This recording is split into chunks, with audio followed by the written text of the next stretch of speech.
नमस्कार दोस्तों, स्वागत है आप सभी का।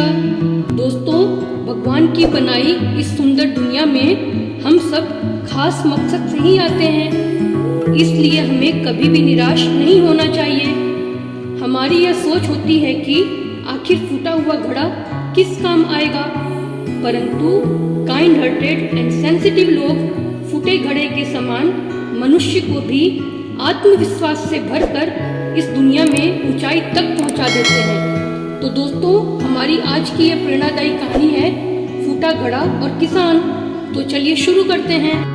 बहुत समय पहले की बात है, किसी गांव में एक किसान रहता था।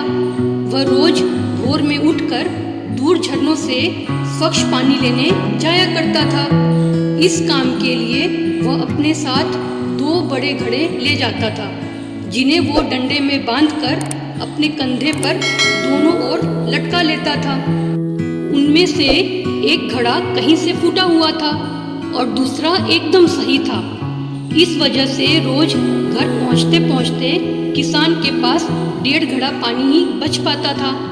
ऐसा 2 सालों से चल रहा था। सही घड़े को इस बात का घमंड था कि वो पूरा का पूरा पानी घर पहुंचाता है और उसके अंदर कोई कमी नहीं है।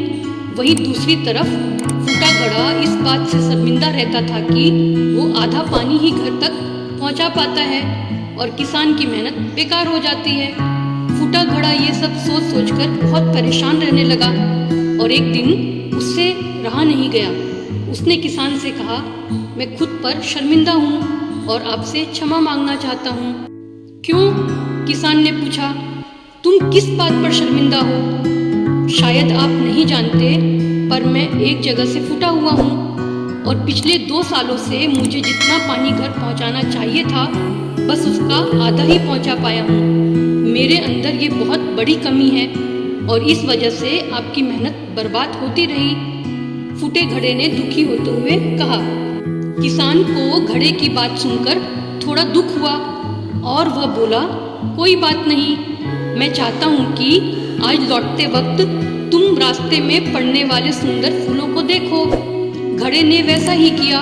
वह रास्ते भर सुंदर फूलों को देखता आया। ऐसा करने से उसकी उदासी कुछ दूर हुई, पर घर पहुँचते पहुँचते फिर उसके अंदर से आधा पानी गिर चुका था। वो मायूस हो गया और किसान से क्षमा मांगने लगा। किसान बोला, शायद तुमने ध्यान नहीं दिया। पूरे रास्ते में जितने भी फूल थे वो बस तुम्हारी तरफ ही थे। सही घड़े की तरफ एक भी फूल नहीं था।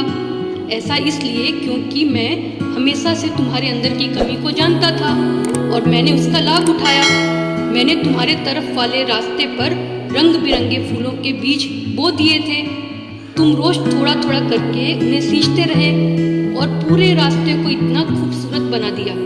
आज तुम्हारी वजह से ही मैं इन फूलों को भगवान को अर्पित कर पाता हूँ और अपना घर सुंदर बना पाता हूँ। तुम ही सोचो, अगर तुम जैसे हो वैसे नहीं होते तो भला क्या मैं ये सब कुछ कर पाता? दोस्तों, हम सभी के अंदर कोई ना कोई कमी होती है, पर यही कमियां हमें अनोखा बनाती हैं। उस किसान की तरह हमें भी हर किसी को वो जैसा है वैसे ही स्वीकारना चाहिए और उसकी अच्छाई की तरफ ध्यान देना चाहिए। और जब हम ऐसा करेंगे तब फूटा घड़ा भी अच्छे घड़े से मूल्यवान हो जाएगा। तो दोस्तों, आपको आज की ये कहानी कैसी लगी हमें कमेंट में ज़रूर बताएं।